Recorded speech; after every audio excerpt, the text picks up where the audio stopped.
Hey y'all, today we're going to take a trip through Pruitt Mountain. We went on a lot of the trails there. There's some hard ones we didn't hit because we have some stock guys with us, or guys who just kind of wanted to get their feet wet, but they hung out throughout the whole trip. It was a good time. So sit back and enjoy some Tacomas off-roading at Pruitt Mountain in Caledonia, Missouri.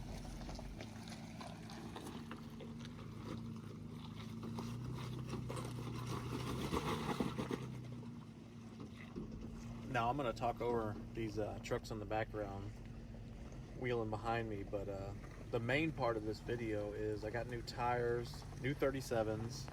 They're Delium 255, the model name.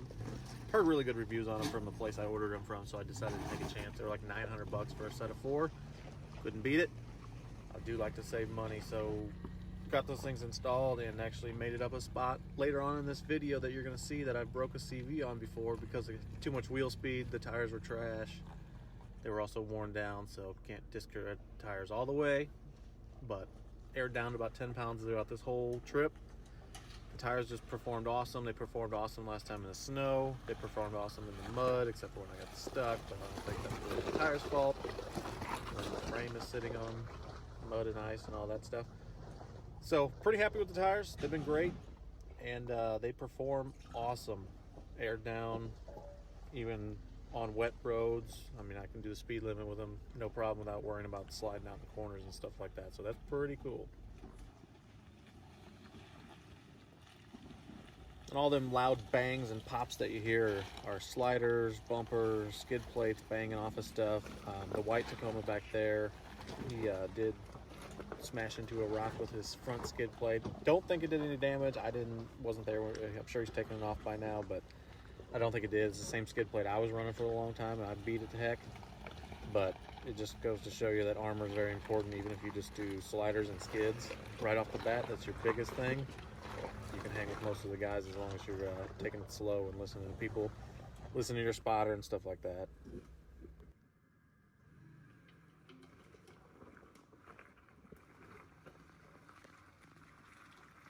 Now, this was a trail that didn't go all the way through, so we ended up widening this last time we were there. A couple times before that, can't remember exactly, but there's just too many trees in the way to get through. This is a fairly new park, and they're cutting trails all the time, making new trails. They've done an excellent job. This is one of my favorite, called Jeepers Sleepers.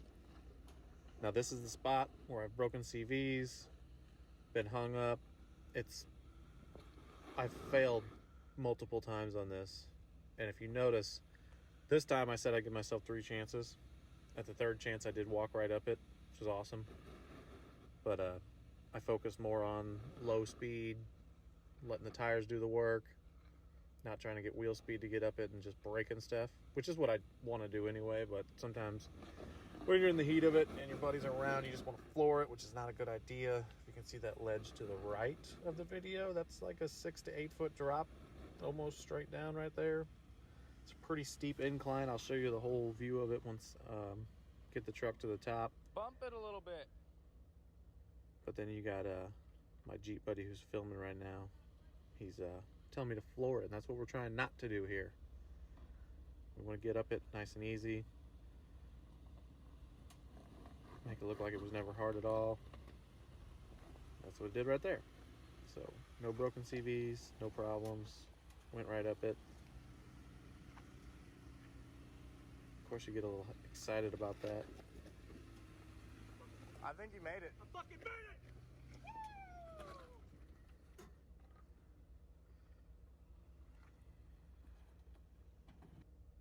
And there's the view of it from the top. It doesn't look like much, but it's pretty steep. And it's slick today with that moss on there and it being wet outside. But it's a good time climbing that spot. So this is what we call the bypass. It's a fun spot too, don't get me wrong. It's definitely a lot more tame than the other side, but there's still 2 spots on here that are a little tricky to navigate if you're not paying attention and you're just taking a little ride up it.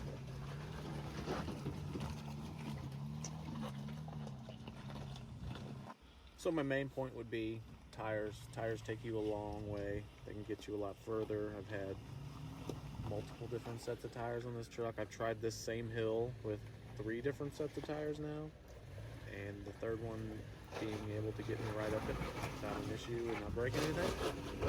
So proper air down, proper tires, speed, controlling that, and a decent spotter will get you a long way. Armor always obviously helps in another category as far as protecting your vehicle. You know, sure there's plenty of people out there can tell you that, but from firsthand experience, definitely a front skid and sliders, and you pay attention to stuff on the trail, you should be good for pretty much most of the stuff out there.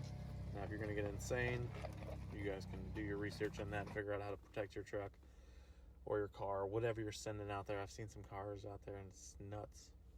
But don't take advice from me. Do your own thing. I'm not anybody that you need to follow like that. You can just watch me and our buddies and what we do on the weekends to have some fun. We go out and wheel our 10, 20, 30, $40,000 trucks. And luckily for me, mine gets to go sit back in a garage all week. I don't have to drive it every day. But others, they do take it on the road, so they take a little better care of it than I do. It's all part of the fun. If you're going off-roading, expect damage. I can't explain that enough. There's a lot of guys that get really mad when they get damaged, but if you're taking your truck off-road and through the woods, you're gonna get damage. I mean, there's just a guarantee there. It's gonna happen.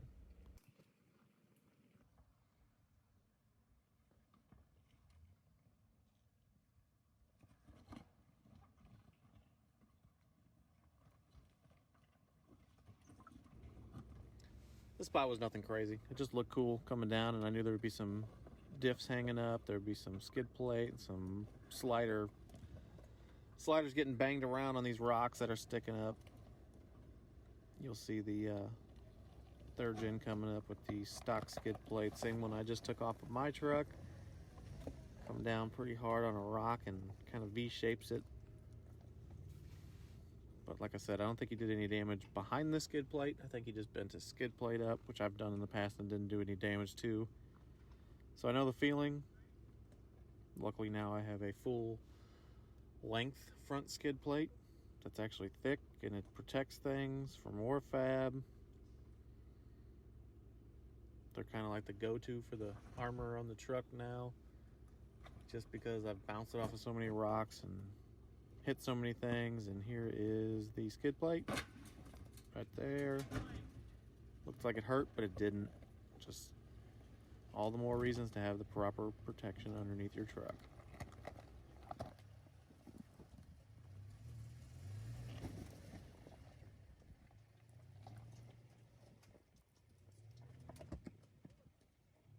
All skid plate. That's all it was. I seen it hit. And that'll do it for this one. Hope you guys liked it.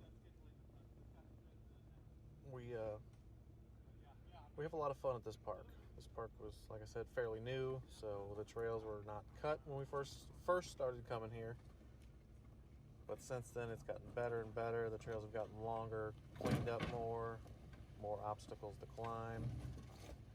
If you live out in that area, I definitely recommend going to Pruitt Mountain Adventures. The staff is awesome, and there's a lot of potential at this place.